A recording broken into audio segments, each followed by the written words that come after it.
Hello everyone, I hope you will find and doing some great and creative works. आप लोग स्वस्थ होंगे और जबरदस्त होंगे। ठीक है, आज जो हम लोग पढ़ने जा रहे हैं बहुत इंपॉर्टेंट टॉपिक है बेटा, बहुत ही सीरियसली से हम लोग पढ़ने जा रहे हैं। ठीक है, और मैं आपको बताऊं क्या कि क्यों स्पीड का चेंज होना रिफ्रैक्शन का कॉज बनता है। ठीक है, स्पीड का चेंज ही क्यों, जब लाइट एक मीडियम से दूसरे मीडियम में ट्रेवल करती है तो स्पीड वहां पे चेंज होती है, बिकॉज हर एक मीडियम में लाइट की स्पीड अलग अलग रहती है। जैसे एयर में 3 × 10⁸ मीटर पर सेकंड रहती है, ग्लास स्लैब में थोड़ी सी चेंज होती है, फिर वाटर में भी थोड़ी चेंज हो जाती है।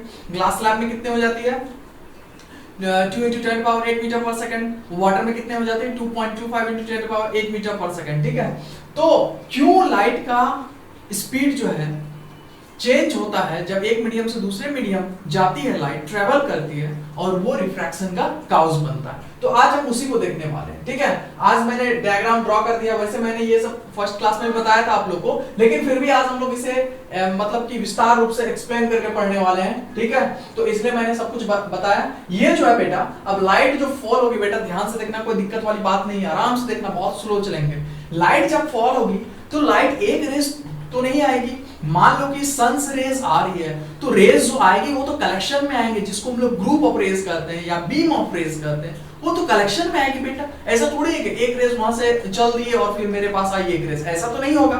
ठीक है, तो लाइट रेज कोई भी ऑब्जेक्ट में फॉल होती है तो ऑब्लिकली गिरती है। कैसे गिरती है? ऑब्लिकली, थोड़ी एंगल बना के गिरती है, थोड़ी सी एंगल बना के गिरती है। सॉरी, ठीक है, तो अब ये सोर्स से लाइट आ रही है और ये ग्लास सरफेस का बाउंड्री है बेटा। ये जो है क्या है? ग्लास सरफेस का बाउंड्री है। ये ग्लास सरफेस का बाउंड्री है बेटा, ये ग्लास सरफेस का बाउंड्री है। और ये ग्लास स्लैब है। ये कौन सा मीडियम है बेटा? Glass slab. ठीक, और ये कौन सा मीडियम बेटा? एयर।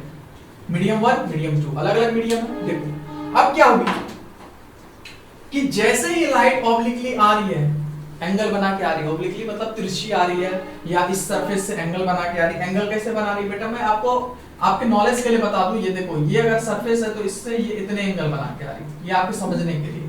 ठीक है बेटा, कहने वाली कोई दिक्कत वाली बात ही नहीं। तो अब जो रेस आ रही है, जैसे ही इस बाउंड्री को कह सकते हो, आप सरफेस को कह सकते हो, ये तो एयर और ग्लास स्लैब की बाउंड्री यहाँ पे छू रही है, एक दूसरे को आपस में टच कर रही है। ठीक है, दिक्कत वाली बात नहीं है। जैसे ही सरफेस को, ग्लास सरफेस को ये ग्रुप ऑफ रेज टच करा तो अब क्या होगी? दूसरे मीडियम ये इंटर कर रही है, तो अब इसका स्पीड क्या हो जाएगा? थोड़ा सा स्लाइटली चेंज हो जाएगा। पहले यहाँ पे एयर मीडियम पे 3 × 10⁸ मीटर पर सेकंड था, अब ग्लास स्लैब में कितना हो जाएगा बताओ बेटा? 2 × 10⁸ मीटर पर सेकंड। ठीक है, अब देखो मैं आपको कुछ और चीजें भी बताने जा रहा हूँ। अब देखो बेटा, अगर हम इस पॉइंट की बात करते हैं तो इस पॉइंट में इसके पैरेलल यहाँ पे पार्टिकल्स आती है। अब देखो ये इधर, अगर इस वाले पार्ट को मैं LHS बोल देता हूँ, लेफ्ट हैंड साइड इस वाले पार्ट को, लाइट रेज की जो इस वाले पार्ट है वो LHS है, और इस वाले पार्ट को मैं बोल देता हूँ क्या? RHS, right hand side. ठीक है, अब देखो लेफ्ट हैंड साइड की पार्टिकल्स यहाँ पहुंच चुकी है, लेकिन राइट हैंड साइड की पार्टिकल्स यहाँ पहुंची है। ज्यादा डिस्टेंस कौन ट्रेवल करना पड़ रहा है? किसको ट्रेवल करना पड़ रहा है? राइट हैंड साइड पार्टिकल्स को। ये जो लेफ्ट हैंड साइड यहाँ पहुंची है, अभी यहीं पे है, और ये यहाँ पहुंच जाएगी इस वाले पॉइंट पे, लेकिन इसका ये पार्टिकल्स यहीं कहीं होगा। तो कहने का मतलब ये है कि जो ग्रुप ऑफ रेज है, लाइट रेज की जो पार्टिकल्स है, वो ग्लास स्लैब की बाउंड्री पे एक साथ टच नहीं कर रहा है, एक साथ फॉल नहीं हो रहा है। इस वाला साइड, लेफ्ट हैंड साइड वाला का पार्टिकल्स पहले सरफेस को टच करा, पहले बाउंड्री को टच करा, तो ये ग्लास स्लैब में पहले इंटर होगी और इसका स्पीड पहले स्लो होगी। अगर ग्लास स्लैब में जाएगी स्पीड तो स्लो हो जाएगी, क्योंकि हम लोग जानते हैं एयर में लाइट की स्पीड जो होती है 3 × 10⁸ मीटर पर सेकंड होती है बेटा, और ग्लास स्लैब में जो स्पीड होती है 2 × 10⁸ मीटर पर सेकंड होती है। कोई दिक्कत वाली बात नहीं है।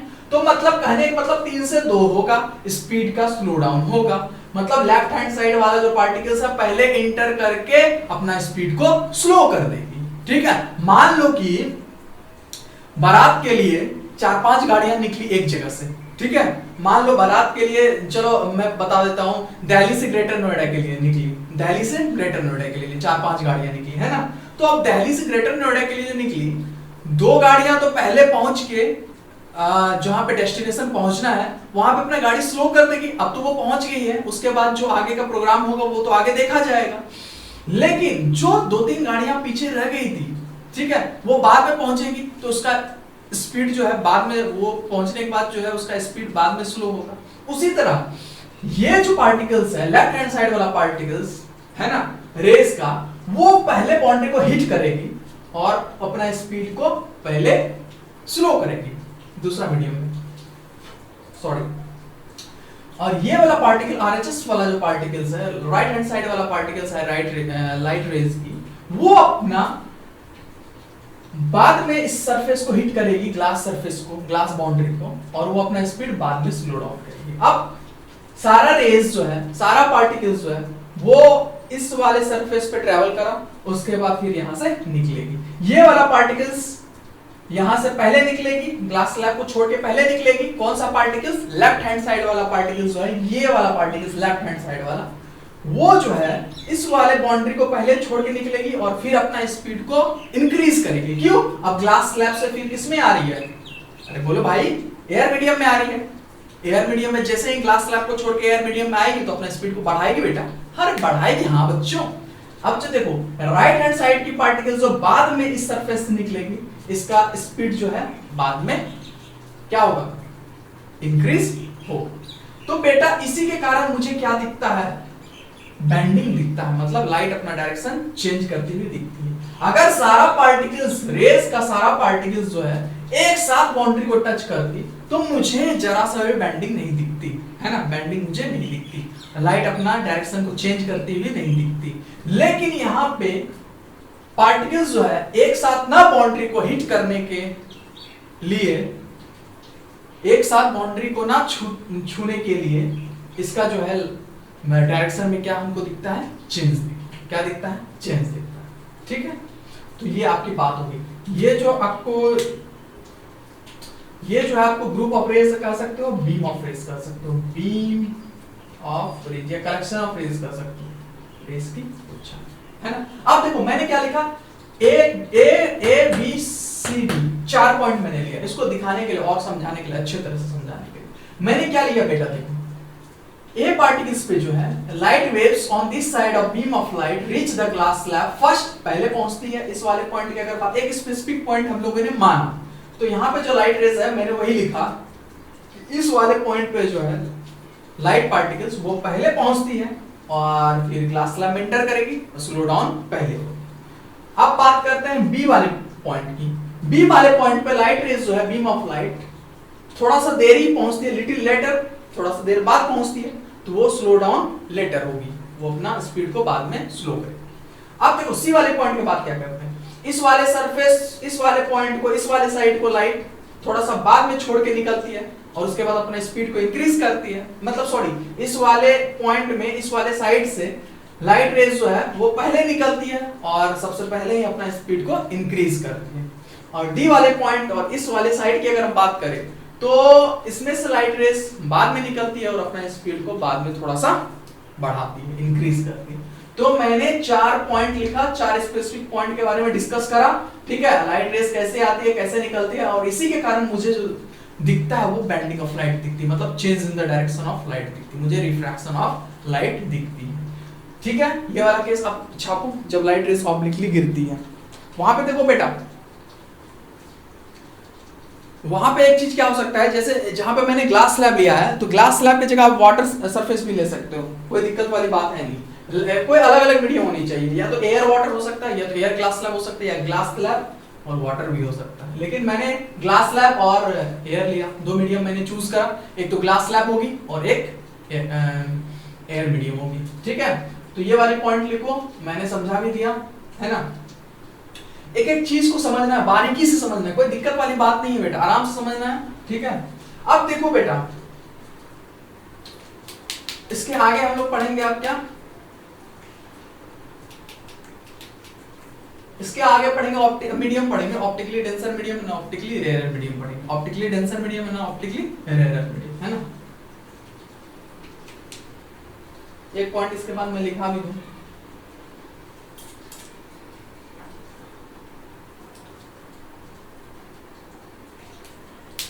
चलो इसको हटाते हैं।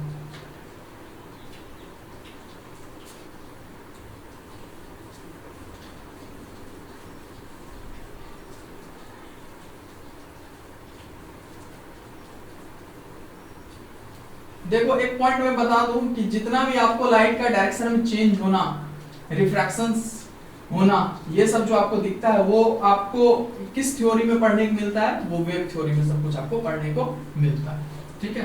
किस थ्योरी में बेटा? बोलेगा कोई लाइट का डायरेक्शन का चेंज होना या रिफ्रैक्शन जो हम लोग पढ़ते हैं वो किस थ्योरी के हिसाब से पढ़ते हैं? किसी का एक थ्योरी रहता है। जैसे अगर कोई भी बॉडी है, कोई भी बॉडी अगर उसमें फोर्स लग रही है और वो एक्सेलरेट हो रही है, मान लेते हैं F फोर्स लग रही है, ठीक है, और उसमें एक्सेलरेशन A हो रहा है, जैसे ये बॉडी है ना, ये बॉडी है, अब इस पे F फोर्स लग रहा है किसी तरह से और एक्सेलरेशन इसका जो है A है। तो अब देखो, तो इसको जो मैंने कैसे स्पेसिफाई करा, ये सारे लॉज जो है वो न्यूटन जी ने दिया था, न्यूटन जी दिए थे, तो उसी की टेंडेंसी से, तो उसी के लॉस से तो हम लोग समझ के पढ़ पा रहे हैं, है ना। उसी तरह लाइट का जो जितना भी बेंडिंग हो रहा है, रिफ्रैक्शन हो रहा है, वो कोई स्पेसिफिक लॉ तो मतलब किसी ने, एक साइंटिस्ट ने कुछ लॉज दिया होगा जिसके हिसाब से हम लोग उसको पढ़ रहे हैं, स्टडी कर रहे हैं।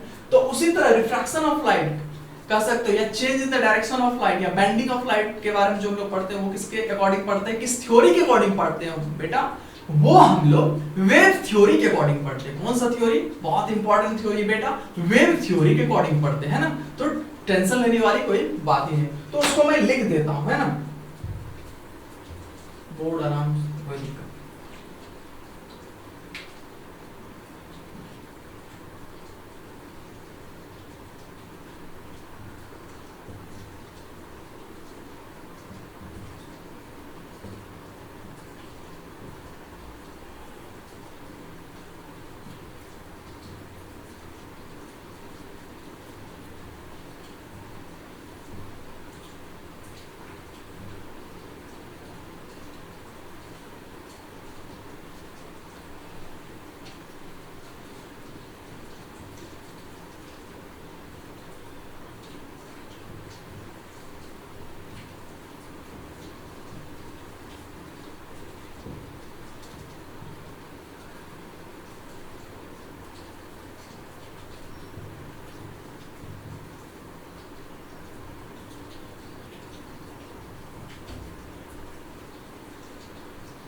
बेटा यहाँ तक छापो फटाफट, फिर आगे हम लोग बढ़ते हैं मीडियम के बारे में पढ़ने का।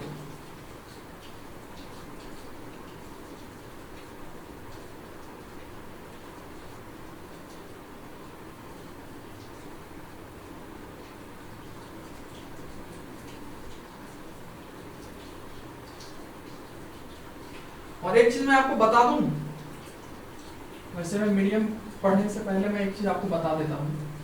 क्या? जब लाइट रेस रेयर से डेंसर मीडियम में जाएगी, रेयर से डेंसर मीडियम में जाएगी, वो नॉर्मल से दूर होगी या नॉर्मल के पास आएगी बेटा? जल्दी बताओ। Very good. जब लाइट रेस रेयर से डेंसर मीडियम में जाएगी तो वो नॉर्मल के पास आएगी, नॉर्मल के समीप आएगी। तो एक पॉइंट इसको पॉइंट करके लिख लो। When light rays travels from rarer medium to denser medium, it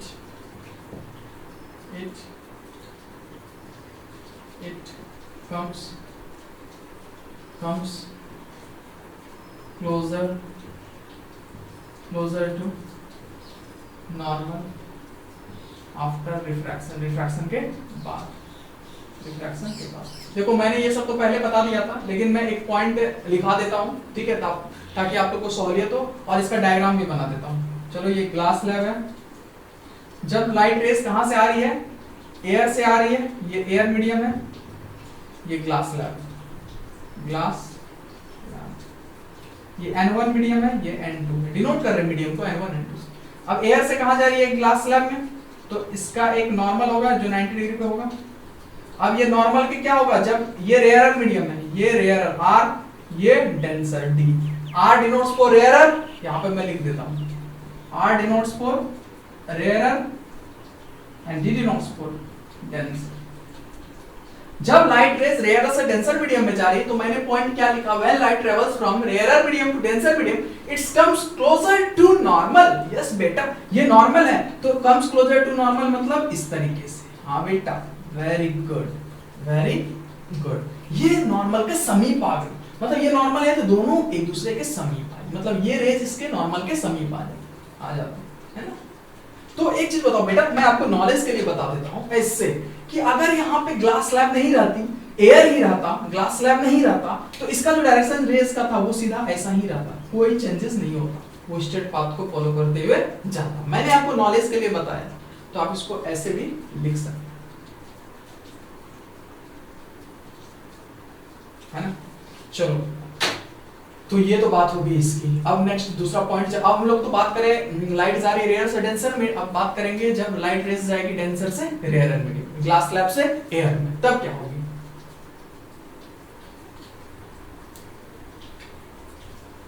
R denotes for rarer and D denotes for denser, है ना बेटा। बोलो बाबू, गाना सुनने के मूड में हो क्या। दूसरा पॉइंट,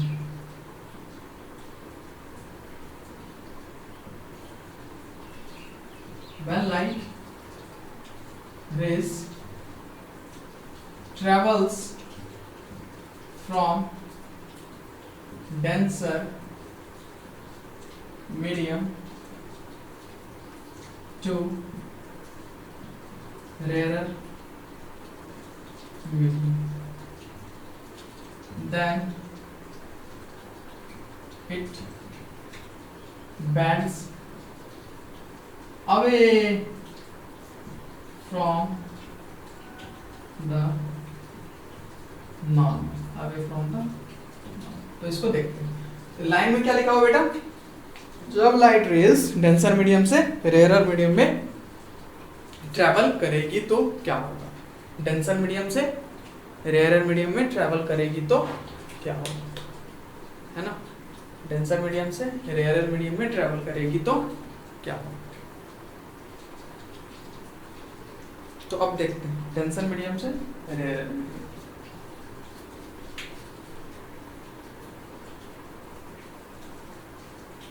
ये डेंसर मीडियम में ग्लास स्लैब, ये रेयरर मीडियम एयर, एयर ये ग्लास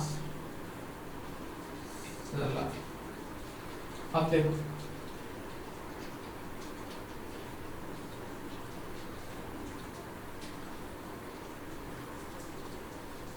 ये इसका क्या होगा, नॉर्मल।